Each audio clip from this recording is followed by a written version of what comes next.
হাদিসে রাসূল বলেছেন জিহাদ ততক্ষণ পর্যন্ত চলবে জেনে নাও, কিয়ামত পর্যন্ত জিহাদ চলবে।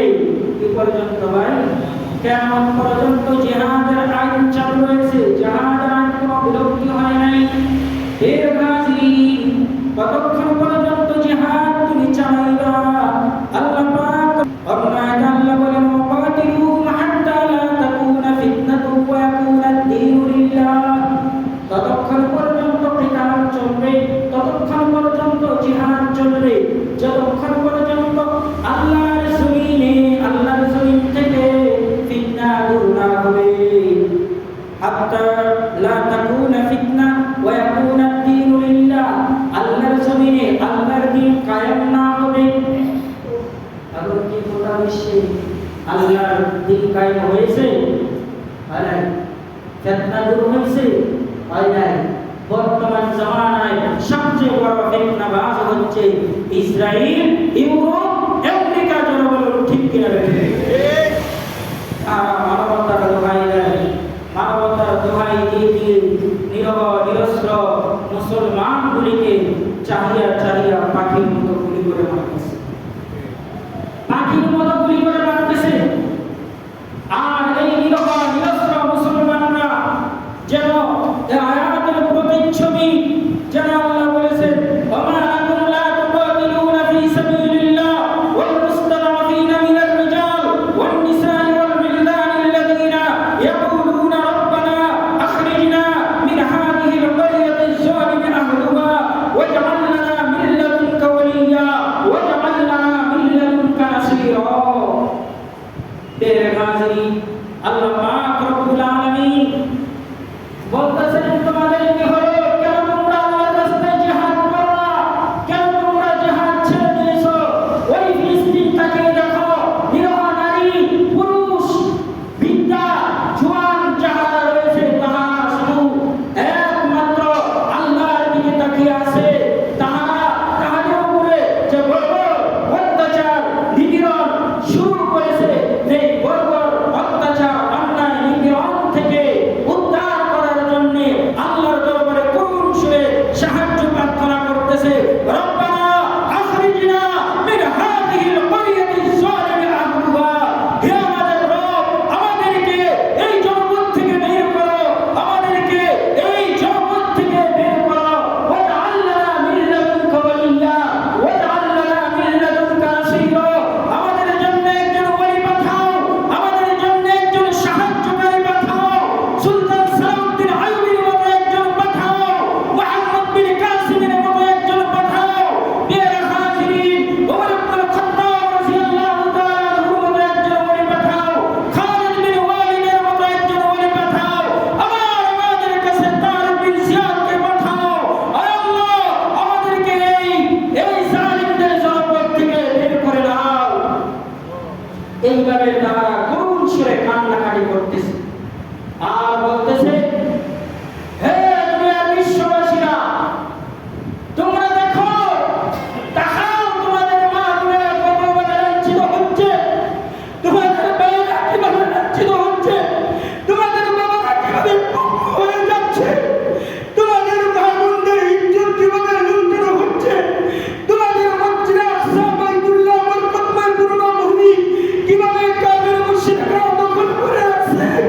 ও মুসলমান ভাইরা, ও মুসলিম নেতৃত্বাধীন নেতারা, তোমাদের কর্মকর্মীকে আওয়াজ পৌঁছায় দাও, তোমরা সাহায্যের জন্য এগিয়ে আসো, আমাদেরকে এই পথ থেকে সাহায্য করো। বেহাজিরি তারা আমার দিকে, আপনার দিকে, মুসলমান রাষ্ট্রের নায়কের দিকে তাকিয়ে আছে, আর রব্বি কারীমের দরবারে তাকিয়ে আছে। তারা শুধু করুণ সুরে প্রার্থনা করতেছে, আয় আল্লাহ, আমাদের জন্য আরেকজন সালাউদ্দিন আইয়ুবী পাঠিয়ে দাও, যিনি মসজিদে আকসাকে আবাদ করবেন, মসজিদে আকসাকে আবাদ করবেন। তাদের কান্না যদি শোনো ভাই, কেউ যদি তাদের আওয়াজ শোনো, হৃদয়বান ব্যক্তি কখনো তাদের চক্ষুর অশ্রু ধরে রাখতে পারবে না ভাই। তারা এমনিভাবে করুণ সুরে প্রার্থনা করতেছে আর আমাদের কাছে, আল্লাহর কাছে সাহায্য প্রার্থনা করতেছে ভাই। তাদের কান্না, তাদের সাহায্য, তাদের কান্না তাহাদের সাহায্য ধারা বিতরঙ্গ হয়ে যাচ্ছে, পঙ্গু হয়ে যাচ্ছে। মায়ের পেট থেকে শিশুর জন্ম হয়েছে, জন্ম দেওয়ার জন্য একটু আড়ালে নিয়ে গিয়েছে, কিন্তু এই মা এবং এই শিশু বাচ্চা কৌবাই, এই মা এবং এই শিশু বাচ্চা কৌবা যেতে পারে নাই। হায়দার ইসরাইল পাখির মতো গুলি করে নবজাতক শিশু মাত্র জন্ম হয়েছে, এই শিশু এবং বাচ্চা মা সহ তুলির সাথে উড়ে দিয়েছে। ও আমার ভাইরা, ও আমার বোনেরা, তোমাদের প্রত্যেকের উপরে জাহাজ ফরজাইন হয়ে গিয়েছে। এটা আমার কথা নয়, আন্তর্জাতিক ফুটবল বোর্ড থেকে গত কয়েকদিন পূর্বে ফুটবল এসেছে। গোটা বিশ্বের মুসলিম উম্মার জন্য জাহাজ ফরজাইন, ফরজাইন ফিলিস্তিনের পক্ষে প্রত্যেক জনপদের মুসলমানের জন্য ইসরায়েলের বিরুদ্ধে লড়াই করা তাদের উপরে ফরজাইন হয়ে গিয়েছে, ফরজাইন হয়ে গিয়েছে। আমরা কি এই জাহাজের জন্য জীবন দিতে রাজি আছি? ইনশাআল্লাহ।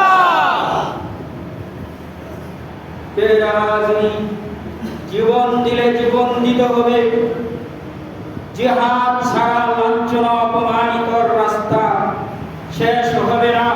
রাসূল সাল্লাল্লাহু আলাইহি ওয়াসাল্লাম বলেন, কেন তোমরা আজকে লাঞ্ছিত হচ্ছ? কেন তোমরা আজকে নিষ্পেষিত হচ্ছ? কেন ভারতের মধ্যে অফাইন বাতিল করে মুসলিম নিধন চলছে? কেন মিয়ানমার মুসলিম নিধন চলছে? কেন উইগুরে মুসলিম নিধন চলছে? কেন কেন ফিলিস্তিন মুসলিম নিধন চলছে? কারণ তোমরা জিহাদ ছেড়ে দিয়েছো, জিহাদ ছেড়ে দিয়েছো। আল্লাহর রাসূল বলেন, ইজা তারাকতুমুল জিহাদু ফাসাল্লাল্লাহু আলাইকুমুল যিল্লা, যখন তোমরা জিহাদ ছেড়ে দিবা, যখন তোমরা জিহাদ ছেড়ে দিবা, আল্লাহ পাক রব্বুল আলামিন তোমাদেরকে লাঞ্ছিত, অপমানিত ও অপদস্থকারী বানায়া দিবেন। জিহাদ আজকে ছেড়ে দিয়েছি, জিহাদের নাম বলে বলে বুঝুর জঙ্গি তৈরা এসে কর, ঠিক কিনা না ঠিক? এর আগে জিহাদ ছেড়ে দিয়েছ, এই জন্য আজকে অপমানিত হচ্ছ। সংগ্রাম ছেড়ে দিয়েছ, এই জন্য লাঞ্ছিত হচ্ছ, অপদস্থ হচ্ছ। এর আগে সংগ্রামী জীবন মজার জীবন, যাহা সংগ্রামে সদা সর্বদা কাটায়, জিহাদের ময়দানে সদা সর্বদা কাটায়, তাদের জিহাদ ছাড়া কিছুই ভালো লাগে না। তাহলে আমরা কি লাঞ্ছিত জাতি হয়ে বাঁচতে চাই নাকি বীরের জাতি হয়ে বাঁচতে চাই? মুসলিম বীরের জাতি। কিসের জাতি ভাই? মুসলিম বীরের জাতি। মুসলিম কখনো শ্রীগালের জাতি হতে পারে না। মুসলিম ইউরোপ আমেরিকাকে ভয় করতে পারে না। মুসলিম একমাত্র কাকে ভয় করে? আল্লাহকে। আল্লাহকে ভয় করে। জোরে বলুন, কাকে ভয় করে? আল্লাহ। আল্লাহকে ভয় করে। বীর হাজির এর মধ্যে কিছু কুলাঙ্গার মার্কা মৌলবি আছে, কিছু কুলাঙ্গার মার্কা মুসলিম আছে। আমি এদেরকে কুলাঙ্গারের ঘরের কুলাঙ্গার বলি। ইউটিউবের মধ্যে বসিয়া বসিয়া গতকালকে শুনি এক বক্তা বলতেছে, এই হামাস ইউরোপ আমেরিকা তো ইয়া করেছে, কেন হামাস ইসরায়েলের উপর আক্রমণ আগে করলো? নাউজুবিল্লাহ বলেন। হামাস ইউরোপের উপর ইসরায়েলের উপর আক্রমণ করেছে সেটা দেখেছে। যুগের পর যুগ 1947 থেকে শুরু করে 2024 পর্যন্ত যে হামাস ইসরায়েল প্রত্যেকটা ফিলিস্তিনিকে গুলি করিয়া করিয়া মারে, মসজিদ আকসার মধ্যে নামাজ পড়ে ওখানে পাখির মতো গুলিয়া করিয়া মারে, এগুলি তার চোখে যায় না। একটা মৌলবি আর কি মৌলবি, আমি মনে করি হ্যাঁ মৌলবি না, হ্যাঁ মৌলবি মানে ইসরায়েলের দালাল ছিল, বলো ঠিক করে এইসব মৌলবিদেরকে বয়কট করবেন। 47 থেকে 2025 পর্যন্ত অন্যায়ভাবে তাদেরকে বসতি থেকে উৎখাত করেছে। বাইতুল মুকাদ্দাস তাদের কাছ থেকে কেড়ে নিচ্ছে। বাইতুল মুকাদ্দাসে নামাজ পড়লে পাখির মতো গুলি করে, আর একবার তার আক্রমণ করণে সে জঙ্গি হয়ে গিয়েছে।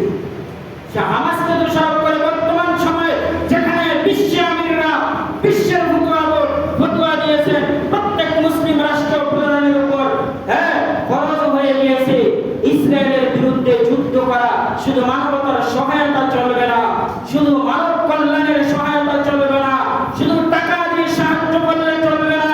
প্রত্যেক মুসলিম রাষ্ট্র প্রধানদের উপরে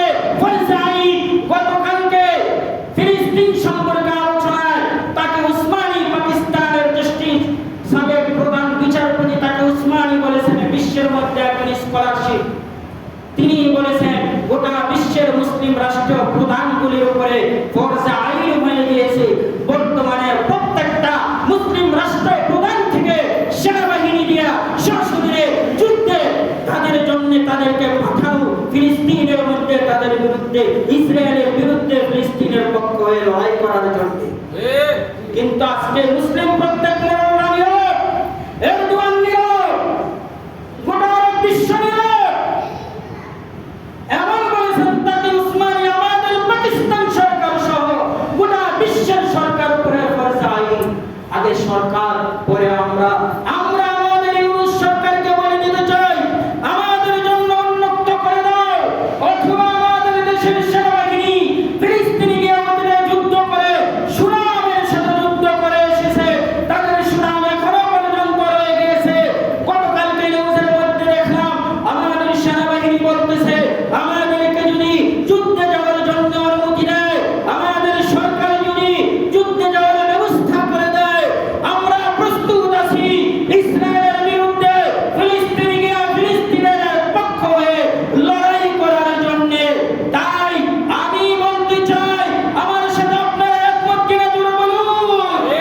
আমি বলতে চাই বর্তমান ইউনুস সরকার যেন বাংলাদেশ থেকে সেনাবাহিনীকে ফিলিস্তিনে গিয়ে সশরীরে যুদ্ধে যাওয়ার অনুমতি দেয়, যুদ্ধে যাওয়ার অনুমতি দেয়। জোরে বলুন ঠিক কিনা বেঠিক? আমরা সরকারের কাছে এই দাবি রাখছি। এখন আমরা কি করব? অনেক দূরে আমরা যাইতে পারি না। আমরা এখানে থাকি এক নম্বর তাদের পণ্য বয়কট করব, তাদের পণ্য বয়কট করব, তাদের কোনো পণ্য খাওয়া যাবে না, ব্যবহার করা যাবে না। দুই নম্বরে আমরা প্রতিবাদ করব। আগামীকাল বিকাল 3টা থেকে ঢাকা শহরের উদ্যানে মার্চ ফর গাজা ডাক দিয়েছেন বাংলার জমিনের বড় বড় আলেমরা। যে আলেম জীবনে আসে নাই, সব আজহারি মালয়েশিয়া থেকে চলে আসবে মার্চ ফর গাজায় অংশগ্রহণ করার জন্য।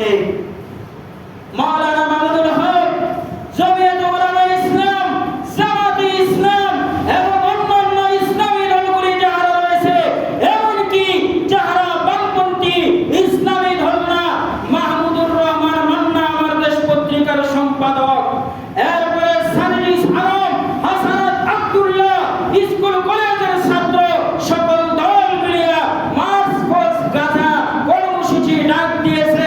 এই মার্চ ফর গাজা কর্মসূচি সফল করার জন্য কে কে রাজি আছেন? কে কে সুতরাং এখান থেকে দেখা যাইবেন যে হাত উত্তোলন করে আমরা দেখাই, হাত উত্তোলন করি। আয় আল্লাহ, আমাদের প্রত্যেককে মার্চ ফর গাজায় অংশগ্রহণ করে ফিলিস্তিনিদের সাথে সহানুভূতি প্রকাশ করার তৌফিক দান করুন। আমিন। ওয়া আখিরু দাওয়ানা আলহামদুলিল্লাহি রাব্বিল আলামিন।